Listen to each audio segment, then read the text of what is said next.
dia bilang katanya sebenarnya aturannya sudah ada gitu, lebih kepada situ kan, aturannya sudah ada tapi ini permasalahannya kenapa ini sampai ada gugatan ini gitu. Harusnya nggak ada gitu karena kalau misalkan mematuhi undang-undang dan aturan gitu. Jadi yang pertama yang saya mau tanggapi, sebenarnya sih nggak perlu tanggapin juga, karena kan prosesnya itu sudah selesai di pengadilan niaga, ya. Jadi kalau misalnya kenapa harus ada gugatan, padahal sudah ada aturannya seperti itu ya. Nah, kalau berpikir secara logika, andaikan suatu gugatan itu dianggap tidak memenuhi syarat formil, ya, tidak memenuhi syarat formil, artinya tergugat itu bisa melakukan yang namanya eksepsi, ya. Itu sudah dilakukan dalam persidangan. Ya, jadi apa yang disampaikan oleh Agnes Mo dalam podcast itu sebenarnya sudah dilakukan. Artinya dianggap seharusnya tidak boleh ada gugatan, kan itu eksepsinya seperti itu, mungkin seperti itu ya Mas Arya. Nah, jadi pengadilan niaga, hakim yang memutus perkara itu tentu memeriksanya itu kan berdasarkan peraturan perundang-undangan, berdasarkan bukti dan fakta, bukan berdasarkan opini orang lain atau opini pendapat sepihak, tapi dia tentu melihatnya itu kan dengan kacamata yang lebih luas, ya, tidak kacamatanya tidak sempit, ya, tidak per opini, tidak per pendapat, tidak seperti itulah dia melihatnya. Nah, dengan hakim menolak eksepsi, pertama yang harus kita akui bahwa gugatan itu benar adanya, ya. Jadi kalau dikatakan seharusnya tidak boleh menggugat, ternyata pengadilan mengatakan gugatan itu layak untuk diterima, bahkan diputus, ya. Kalau dibilang sudah ada aturannya, yang kita mau tanyakan aturan yang mana? Karena sekali lagi yang perlu kami sampaikan, ini bukan bicara tentang royalti, ya. Meskipun memang implementasinya ke hak ekonomi, tapi ini tidak semata-mata bicara tentang royalti. Nah, ini juga yang banyak terjadi kekeliruan dalam hal pemahaman, karena ketika ada pencampur adukan antara ketentuan pasal 9 Undang-Undang Hak Cipta di bawah judul hak ekonomi pencipta, dibenturkan dengan pasal 23 di bawah bab yang berjudul hak ekonomi pelaku pertunjukan. Nah, pertanyaannya, apakah sama hak ekonomi pencipta dengan hak ekonomi pelaku pertunjukan? Harusnya beda. Makanya diatur dalam bab dan pasal yang berbeda. Karena kalau sama, tentunya kan nggak perlu diatur dalam pasal yang berbeda dan bab yang berbeda. Nah, di dalam pasal 23 ayat 5, memang ada kata-kata yang mengatakan sepanjang dilakukan pembayaran kepada lembaga manajemen kolektif, boleh-boleh saja digunakan, kan begitu ya. Nah, tapi ini kan dalam konteks hak ekonomi pelaku pertunjukan. Kalau kita lihat di ayat 1 sampai 4-nya, di dalamnya itu ada penyiaran, fiksasi, kan begitu ya. Nah, jadi seperti yang sering disampaikan, kan nggak mungkin orang mau melakukan penyiaran itu minta izin dulu. Jadi boleh saja sepanjang dilakukan pembayaran. Maka babnya itu di bawah judul hak ekonomi pelaku pertunjukan. Nah, sementara yang kita persoalkan ini di pasal 9 di bawah judul atau bab hak ekonomi pencipta. Nah, di pasal 9 itu ayat 1 dengan jelas dan tegas mengatakan hak ekonomi pencipta itu meliputi apa saja. Ada beberapa hal, salah satunya adalah pertunjukan ciptaan. Ya. Kita berpikir, siapa sih orang yang melakukan pertunjukan ciptaan? Bisa tukang parkir, bisa IO. Udah pasti yang mempertunjukkan ciptaan itu adalah pelaku pertunjukan, betul tidak? Logikanya kan seperti itu. Nah, di 9 ayat 2-nya dikatakan setiap orang yang menggunakan karya cipta dengan tujuan komersil harus mendapatkan izin dari penciptanya. Jadi bukan dibilang bayar royaltinya terlebih dahulu, bukan dibilang bayar royaltinya terus kemudian ayat 3-nya lu boleh pakai asal bayar. Gak ada di pasal 9 itu, gak ada yang seperti itu. Yang ada satu jenis-jenis hak ekonomi itu termasuk pertunjukan ciptaan Tentu pertunjukan cipta dilakukan oleh pelaku pertunjukan, dan di ayat 2-nya dikatakan bahwa setiap penggunaan karya cipta itu harus mendapatkan izin daripada pencipta. Nah, di 113 dikatakan kalau pertunjukan itu dilakukan, pertunjukan cipta itu dilakukan tanpa ada izin, maka ada sanksinya, baik itu kurungan badan maupun uang senilai 500 juta rupiah. Ini kita bicara bab ini, gitu loh. Nah, dalam persidangan kedua belah pihak itu kan bebas membuktikan apa yang ingin dia buktikan, kan itu kira-kira intinya. Kami membuktikan bahwa ini tidak melebar ke kanan dan ke kiri, tidak melebar ke masalah ekosistem dan eko-eko yang lain, tapi ini kita bicara mengenai masalah penegakan hukum sesuai dengan Undang-Undang Hak Cipta pasal 9 itu. Karena pasal 9 ini kan belum diganti, belum direvisi, masih berlaku. Kalau ada aturan-aturan di bawahnya, pertanyaan saya, apakah boleh peraturan-peraturan di bawah undang-undang bertentangan dengan undang-undang?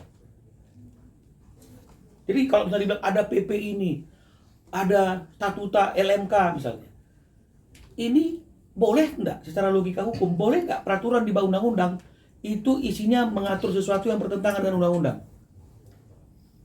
Ya udah pasti nggak boleh.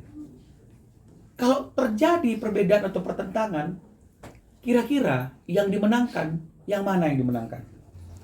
PP atau undang-undang? Kan cuma melihatnya seperti itu. Nah, jadi sebenarnya nggak ada yang keliru di sini. Nah, karena kita mengatakan ada 3 konser ya yang dilakukan oleh Agnes Mo menggunakan lagu Bilang Saja yang tidak melalui mekanisme sebagaimana yang seharusnya dilakukan menurut ketentuan pasal 9 itu tadi. Ya. Ari juga tidak serta-merta langsung mengajukan gugatan, ada prosesnya. Ini yang masyarakat harus tahu. Ada prosesnya melalui pembicaraan internal melalui manajemennya, kemudian ada somasi, tapi kan tidak ada tanggapan, tidak ada respon. Mungkin menganggap bahwa apa yang diperjuangkan oleh Ari itu bullshit. Karena yakin dengan apa yang disampaikan selama ini, yang difikirkan selama ini, itu nggak ada. Loh, padahal ada. Bukan hanya kami yang sependapat, yang berpendapat itu ada. Pengadilan niaga pun berpendapat itu ada. Itu ada. Maka gugatan kami diterima, tidak dikabulkan eksepsinya, dan kemudian diputus di pokok perkaranya. Jadi pertarungannya kan sudah selesai. Kenapa mesti dibawa lagi ke, artinya itu ke pertarungan di luar peradilan yang memperdebatkan segala sesuatunya? Tempat dan mekanismenya ada. Kalau tidak setuju dengan putusan pengadilan niaga, tempatnya itu adalah di kasasi Mahkamah Agung. Jangan jadi argumentasinya di mana-mana, di medsos, di berita, di mana-mana lucu. Makanya saya katakan jangan geser pertarungannya itu di pertarungan di luar peradilan. Karena nggak ada wasitnya kalau di luar peradilan. Ini akhirnya pro kontra. Yang setuju pihak sana pasti akan bilang kita salah. Kita yang setuju dengan kita pasti bilang ini udah betul. Nggak akan ada habis-habisnya. Sementara di peradilan ada orang ketiga, ada wasitnya yang ngerti hukum. Ya, ada ngerti hukum. Kita nggak boleh a priori dengan lembaga peradilan, meskipun mungkin tidak semua orang yang ada di dalam lembaga peradilan itu benar, tapi kita nggak boleh kehilangan keyakinan atas eksistensi mereka. Karena saat kita kehilangan kepercayaan kepada lembaga peradilan dan orang-orang yang ada di dalamnya, maka pertanyaannya buat apa lagi kita melakukan upaya hukum dari peradilan? Tutup aja peradilan kita. Bubarkan aja pengadilan. Jadi kita nggak boleh kehilangan kepercayaan atas peradilan kita, atas hakim-hakim yang ada di peradilan tersebut. Jangan mengeneralisasi. Kalau misalnya ada satu orang yang nggak benar, nggak ada yang sempurna. Di profesi apapun pasti ada yang nggak benernya, kan begitu. Tapi kan bukan berarti kemudian itu membuat semua profesi jadi nggak benar karena ada 1-2 orang. Kita nggak boleh kehilangan keyakinan atas netralitas dan kemampuan pengadilan dalam memutus perkara ini. Nah, makanya saya selalu bilang, jangan pindahkan pertarungannya dari peradilan ke luar peradilan. Kalau memang ada bukti, kan ada tempatnya kemarin pada waktu persidangan, bukti-bukti itu diajukan. Kalau dia nggak sependapat, kan dia sudah dengan bebas menyampaikan pendapat-pendapatnya dalam persidangan.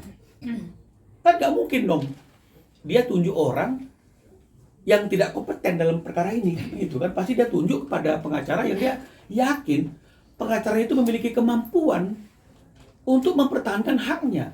Dia yakin pengacara yang mampu untuk menyalurkan semua bukti, semua pendapat yang memang harus disalurkan.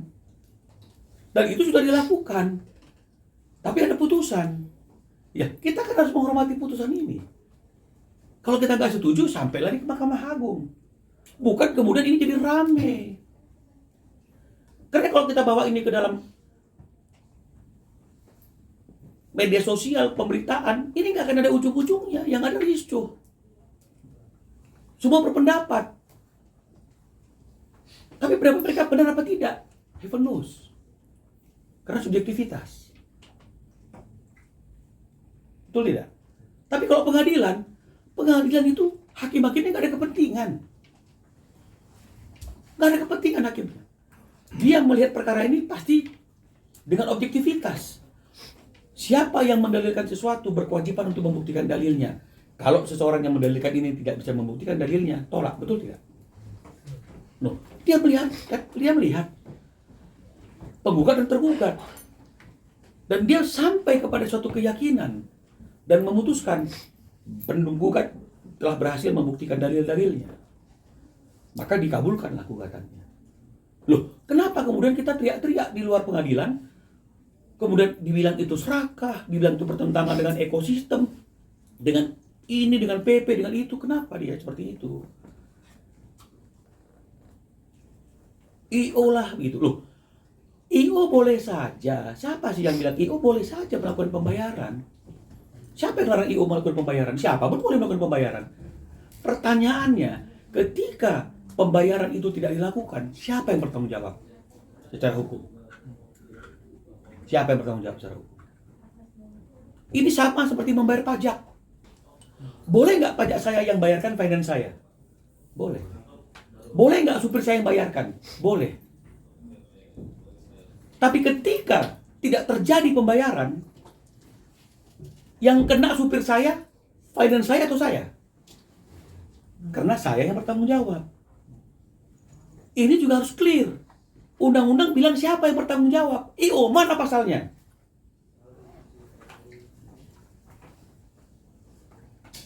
Kalau dibilang bahwa pelaku pengusaha ini segala macam, bedakan mechanical dengan live performing. Jangan dicampur aduk kayak gado-gado semuanya, gitu loh. Mungkin kebiasaan selama ini karena pelaku pertunjukan itu sibuk mempersiapkan dirinya untuk mempertunjukkan karya cipta itu sehingga dibantu kemudahannya itu dilakukan oleh IO, kan begitu kira-kira intinya. Tapi ketika itu tidak terrealisasi, maka harus ada yang bertanggung jawab. Nah, undang-undang hak cipta itu tidak pernah kita lihat ada kata-kata IO. Yang disebutkan di situ adalah pelaku pertunjukan yang mempertunjukkan suatu karya cipta. Jadi walaupun dikatakan setiap orang yang menggunakan karya cipta, mempertunjukkan karya cipta secara komersil, wajib mendapat izin. Nah, sekarang pertanyaannya, siapa orang yang mempertunjukkan karya cipta? Logika kita lah siapa coba lah. Bisa IO nyanyi. IO itu bisanya menyiapkan tempat, mengatur penyelenggaraan. Tapi yang menggunakannya siapa? Nah, inilah yang membuat mungkin pengadilan saat ini, kan masih ada kasasi ya, sependapat dengan apa yang kami sampaikan. Lalu jangan dong kita dia diserang-serang dengan kalimat-kalimat butuh uang lah, butuh ini, enggak. Kalau setiap orang yang memperjuangkan haknya kemudian masyarakat melakukan bully, maka hukum kita tidak akan pernah tegak. Bang mau tanya bang, ini kan tadi abang bilang soal pengguna, tapi aku sempat ngomong di podcast bahwa apa namanya, pembayaran di luar honor penyanyi ditanggung sama si penyelenggara, itu berarti bahwa dari mulai royalti, dari mulai segala macam itu Aturannya mana? enggak, dia bilang template di kontrak kerja dengan penyelenggara. Artinya begini ya, kalau memang misalnya ada di kontrak kerjanya itu, dia pegang kontrak kerjanya, kalau memang benar, menurut kita semuanya dan masyarakat semua yang menilai secara objektif ya, jangan pakai emosi-emosian ya, saya ngomongin memang semangat tapi enggak. Jadi itu ditunjukkan pada waktu persidangan pas pembuktian atau setelah selesai persidangannya baru kita berkoar-koar, ada loh template-nya, semuanya itu di Royal ini adalah pembayarannya LIO, ada loh kawan-kawan loh. Apakah begitu mekanismenya? Artinya kalau memang itu ada, harusnya dibuktikannya kapan? Pada waktu pembuktian persidangan. Artinya pada saat waktu itu tidak ada kejelasan dari pihak Agnes, Bang. Sepanjang yang kami ketahui, nggak ada itu bukti yang membuat bahwa yang bertanggung jawab itu adalah IO. Karena kalau memang bukti itu ada dalam persidangan, pasti bukti itu juga akan dipertimbangkan oleh pengadilan.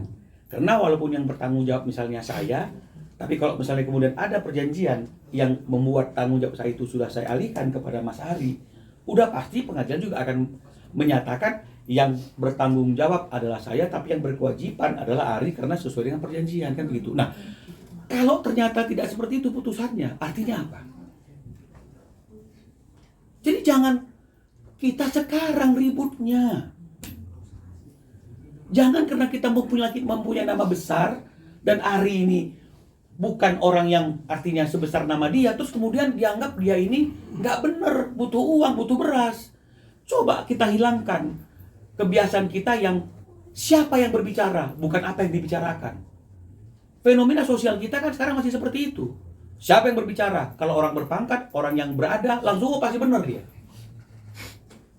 Tapi kalau yang ngomong itu orang yang biasa-biasa, bukan siapa-siapa, oh ini nggak benar nih, pasti butuh duit, pasti ini. Kita langsung menjustifikasi. Mari kita berubah pola pikir kita, bukan siapa yang berbicara, tapi apa yang dibicarakan. Karena hukum itu logika. Semuanya kembali persidangan yang fair, terbuka untuk umum. Ya toh? Bukan tadinya terbuka, saya minta tertutup. Atau sebaliknya, enggak. Ya fair. Betul ya? Nah, jadi kenapa kita mesti ributnya sekarang?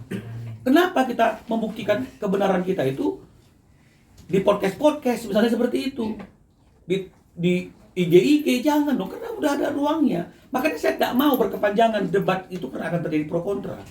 Saya bawa ke pengadilan, ini kan bijak saya. Saya nggak mau bikin kericuhan ini makin panjang. Saya bawa ke pengadilan karena ada orang yang mengadili. Dan itu sudah selesai. Nggak puas, mekanismenya salurannya adalah Mahkamah Agung. Oke, tanggapan dari mungkin Mas Ari sama Bang Mala terkait niat Agnes untuk mengajukan kasasi seperti apa? Sudah diajukan kasasi pada tanggal 12 kemarin. Ya, meskipun memori kasasinya belum kami terima. Karena kami kan juga berhak untuk membuat yang namanya kontra memori kasasi. Tapi kata kuncinya seperti ini, ya. Di pasal 9 itu mengatakan izin dulu. Agnes tidak punya izin dari pencipta maupun dari pemegang hak cipta, ya, yaitu LMKN. Karena LMKN sudah bersuara toh. Yang pertama masalah izin, ya. Oke, kita ikuti alur pikirnya. Yang penting bayar, itu misalnya. Betul ya? Dia juga nggak bayar.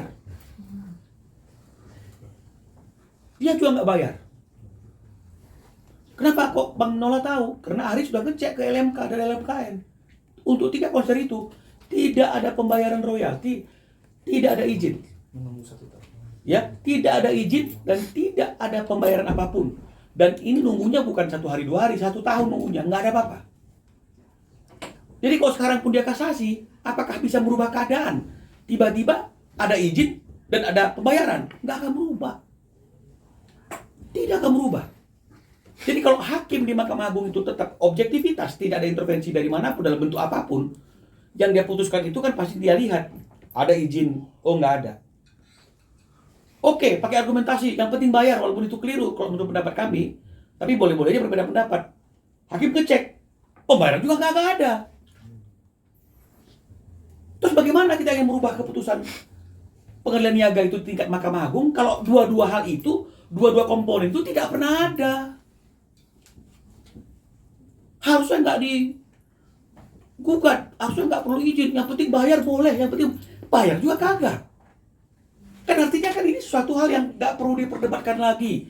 Harusnya itu Agnes atau kuasa hukumnya datang ke pihak kita, kemudian kita ngomong-ngomong empat mata dari hati ke hati, kan begitu ya sesama seniman, bagaimana menyikapi putusan, bukan seperti ini.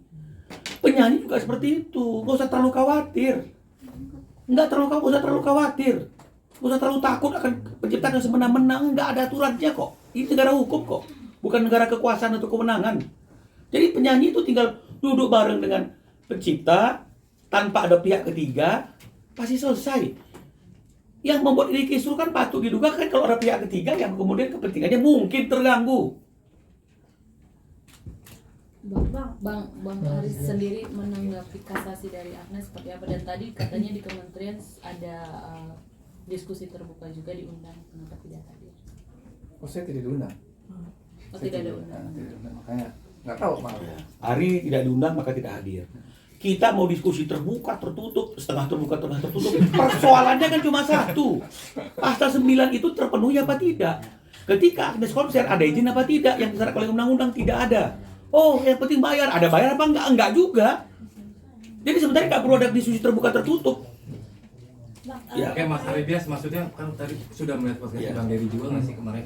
Maksudnya melihat podcast juga Melihat dan itu seperti apa Mas Aridias? Pengajuan kasasi Agnes Pengajuan. bilang sudah berjalan juga. Oh ya, kalau kasasi sendiri sih sebenarnya kita sudah prediksi dia Pak, pasti akan kasasi. Jadi kita juga sudah siap menghadapinya gitu kan. Dan mengenai mengenai podcast itu, teman-teman kan mengawal berita ini sejak awal saya melakukan pelarangan kan ya, itu udah beritanya udah naik tuh. Saya melarang tahun 2023, terus akhirnya somasi, akhirnya lapor polisi, akhirnya gugatan itu. Jadi teman-teman adalah saksi bahwa saya sudah memperjuangkan ini sejak lama ya kan. Nah pertanyaannya kenapa baru? Itu kan rentang waktunya 1,5 tahun tuh saya perjuangkan itu tuh ya, sampai akhirnya putusan pengadilan. Nah pertanyaannya kemarin kemana gitu? AM kemana gitu kan? Baru sekarang setelah putusan denda 1,5 M baru ribut gitu kan, kesana kemari. Silahkan aja, saya sih nggak masalah mau podcast 1000-an kali terserah. Maksudnya nggak akan berimpact untuk saya juga gitu kan, karena putusan sudah ketuk palu. Impactnya apa gitu kan? Impactnya nanti kita bertarung lagi di kasasi. Jadi betul kata Bang Minur tadi, pertarungan saya sudah selesai di pengadilan kemarin. Jadi silahkan, saya tidak akan menanggapi pernyataan-pernyataan atau klarifikasi dari AM di podcast karena itu semua sudah kita all out di pengadilan kemarin. Kita sudah all out, semua bukti, semua dalil kita tuangkan, kita ajukan saksi ahli sampai saksi fakta, semuanya kita all out lah di situ. Jadi ini pertarungan saya sudah selesai. Saya sekarang tinggal menunggu, dan Bang Minor juga menunggu kasasi aja Bang ya. Nggak beli memori kasasinya. Mas Ari, tapi lagu yang bilang segitu ya, maksudnya itu dibelinya memang masih ada dibeli utuh semuanya apa memang tidak, berarti tidak ya? Lagu itu maksudnya di saat dipakai. Lagu itu tuh memang saya diminta untuk membuatkan lagu untuk AM oleh Bapak Iin almarhum, itu produsernya Aquarius. Bikinin lagu untuk AM yang sedang bikin album untuk dewasa, ya kan? Saya buat tuh berapa lagu, diterima, oke nih, gitu kan. Ya udah, akhirnya produksi, saya buat juga aransemen musiknya, additional playernya juga saya yang tentukan, rekamannya juga saya, back vokalnya juga saya ada di situ. Pokoknya dari A sampai Z produksi rekaman itu saya yang Dijual putus nggak? Oh enggak dijual putus. Oh, berarti Mas Ari juga sebagai produserin musik itu ya, direct semuanya Mas Ari yang buat semuanya. Dan bukannya membanggakan, tapi faktanya memang lagu itu berhasil memenangkan AMI Award tahun 2004, karya produksi terbaik atau produser terbaik kategori dance and techno. Itu dapat apa? AMI Award. Itu kan penghargaan tertinggi dalam musik di Indonesia ya. Dan kalau nggak salah AM juga dapat Asian Music Award kalau nggak salah, penyanyi terbaik untuk lagu itu gitu. Mas Ari, terkait izin tadi yang sebutin sama Bang Minola, apakah Agnes harus selalu minta izin sama Mas Ari terkait penggunaan lagu itu, atau kan tadi dibilang lagu itu udah dibeli sama produser label ya, jadi artinya kayak Nggak dibeli, nggak dibeli. maksudnya diminta sama label buat bikin ke Agnes, apakah harus selalu minta izin ke Mas Ari untuk nyanyi lagu itu, Mas? Mekanismenya seperti itu. Harus selalu. Mekanismenya. Jadi yang bukan maunya si Ari Bias. Undang-undang mengatakan setiap menggunakan lagu secara komersil siapapun. Jadi di situ nggak dibilang siapapun kalau menggunakan lagu itu harus izin penciptanya, kecuali penyanyi asalnya, nggak ada gitu kalimat itu. Jadi Itu. ini kan kita ada mechanical right, ada royalty mechanical ya, ada royalty performing. Royalty mechanical itu urusannya di label dan publisher. Kalau royalty royalty performing itu urusannya di LMKN ya kan. Nah itu dua hal yang berbeda tuh. Untuk mechanical, untuk album, Spotify, CD segala macam itu sudah dikelola oleh publishing gitu. Jadi nggak perlu izin lagi, itu udah kelola publishing. Nah ini kan masalahnya di konser itu masuk ke royalty performing. Performing itu banyak juga, karaoke, hotel, restoran gitu kan. Cuman ini kan khusus di konser ada pasalnya sendiri gitu kan, masing-masing punya regulasi. Dan masalah izin itu saya dengar di podcast itu ya saya tanggapi satu aja. Agnes merasa tumbal dari isu royalti ya kan, gitu kan? Ya. Nah itu penting untuk disikapi karena kita tidak pernah menumbalkan orang, dan ini kita udah melalui proses hukum yang benar di pengadilan ya kan, tidak ada rekayasa ya, sesuai aja, kita apa adanya aja, kita serahkan bukti ya, akhirnya seperti ini. Dan lagu saya bukan dinyanyikan Agnes aja, jadi banyak artis-artis yang menyanyikan lagu saya dan itu juga hit semua. Dan minta izin semua ke Mas Ari. Nah waktu saya menyurati AM itu manajemennya, saya juga menyurati yang lain. Nah kenapa yang lain kok aman, nggak ada kasus seperti ini? Nah kalian silakan menilai sendiri. Pertama, yang kedua soal pembayaran royalti. Kan tadi dibilang secara pemahaman saya sendiri sebagai orang awam gitu, pembayaran royalti dilakukan pihak penyelenggara bukan si penyanyinya. Nah, Oke, kembali lagi. Kebiasaan kita mungkin selama ini di ekosistem industri ini yang membayarkan adalah penyelenggara. Sekali lagi, yang membayarkan, betul kan? betul. Pertanyaan saya, yang bertanggung jawab siapa? Kok tidak terjadi pembayaran? Berarti selama ini di luar konser itu pun tidak menerima pembayaran atas lagu Bilang Saja. Untuk live konser itu nggak pernah, kan nol ya royaltinya. Ya sepanjang ada undang-undang cipta saya nggak pernah dapat itu. Nah, itu Nah, jadi sebenarnya gini, saya sebenarnya punya bukti konser-konser sebelumnya gitu sebenarnya ya. Cuman bagi saya itu 2 tahun 3 tahun lalu sudahlah tuh, saya lupakan saja. Konser yang terdekat aja dulu lah, ini kita perjuangkan haknya saya gitu ya. 3 konser itu yaitu yang ini 3 HWG itu. Sebelumnya banyak konsernya yang nyanyi lagu saya, kalau di YouTube dilihat cari banyak gitu. makanya nggak ini dulu. Jadi kita harus belajar dulu membedakan yang membayarkan sama yang bertanggung jawab. Yang membayarkan itu kan boleh siapa saja, seperti yang tadi saya katakan tadi itu. Jadi kalau misalnya kemudian selama ini kebiasaan itu yang membayarkan atau yang membantu membayarkan itu adalah penyelenggara atau IO, apakah automatically dia yang bertanggung jawab? Belum tentu kan. Maka kita lihat aturannya. Betul ya? Nah, aturannya ternyata yang menggunakan lagu itu, yang menggunakan ciptaan itu, siapa yang menggunakannya? Ya pelaku pertunjukan. Logika berpikir ini juga yang kami sampaikan dalam persidangan. Apakah logika berpikir yang tadi mengatakan yang membayarkan kan, apakah itu nggak disampaikan juga kok? Tapi yang mendekati logika berpikir kita, kalau kita tenang, oke, yang membayarkan selama ini adalah penyelenggara atau IO. Yang membayarkan. selama ini tidak dipersoalkan nyampe atau nggak nyampe pembayaran itu ya ke penciptanya. Tapi begitu terjadi persoalan hukum, apakah cukup karena yang membayarkan selama ini IO terus dia yang bertanggung jawab? Ya enggak dong. Maka kita harus lihat aturannya. Kalau aturannya mengatakan ternyata yang berkewajiban membayarkan itu atau yang berkewajiban meminta izin itu adalah pelaku pertunjukannya. Lalu apakah kita harus teriak? Selama ini juga yang minta izin IO kok. Selama ini juga yang membayarkan IO kok. Apa kita harus teriak seperti itu selama ini? Ketika nggak ada masalah mungkin ya boleh-boleh saja. Selama ini permintaan izin diwakili oleh IO. Pembayaran diwakili oleh IO yang membayarkan, yang memintakan izin. Ketika ini menjadi suatu persoalan, kita harus uji kan, Pak? Kita harus uji kan, Mas? Kan nggak boleh dong kita minta orang yang seharusnya tidak bertanggung jawab secara undang-undang bertanggung jawab untuk sesuatu yang bukan tanggung jawabnya. Mas Ari, mungkin ini kan dari kemarin juga ada persepsi yang bertolak belakang gitu kan.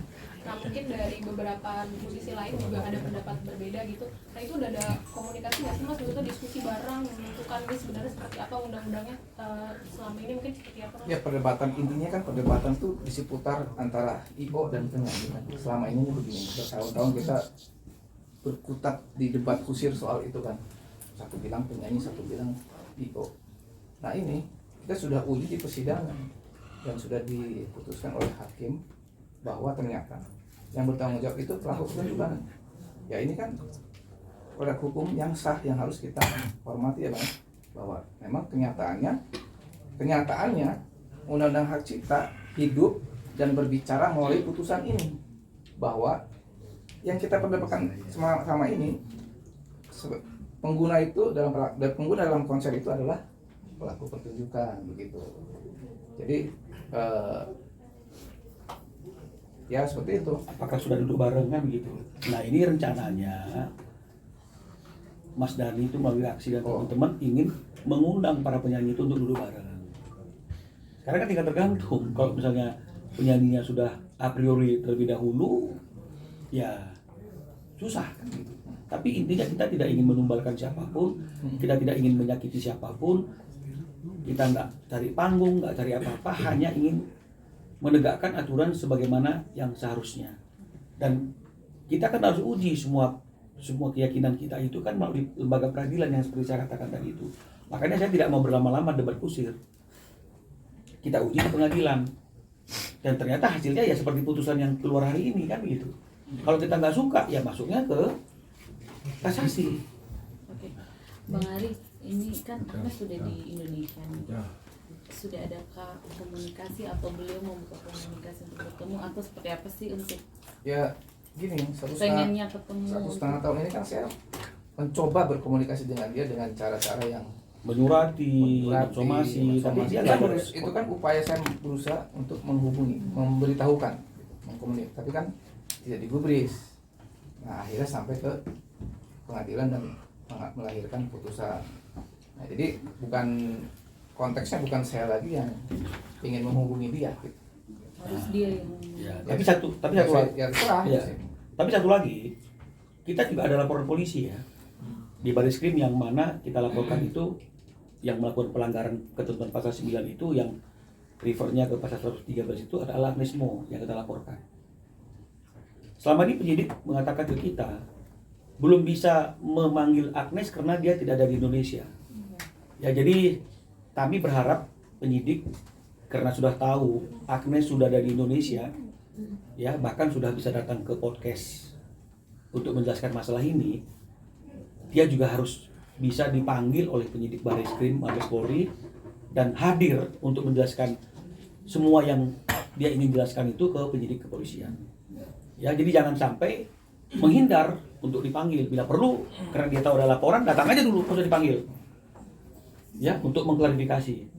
Jadi jangan sampai penegakan hukumnya nggak berjalan di Baris Krim. Bang, kemarin kan kabarnya katanya mau ada pertemuan di tanggal 28 ya Bang ya. Apakah nanti akan mengundang Agnes Mo juga atau seperti apa Bang? Rencananya semua penyanyi diundang. Berarti akan ada pertemuan antara Bang Asari sama Agnes mau nanti di situ. Ya mungkin saja kalau dia hadir dan ya di Ria. Kalau Air belum nggak ada. Kalau 28 nggak tahu. Karena itu kan Mas Danian yang mengadu pelakon undangan itu Mas. Oke, Oke. Sip, Cukup terima ya. kasih, Mas.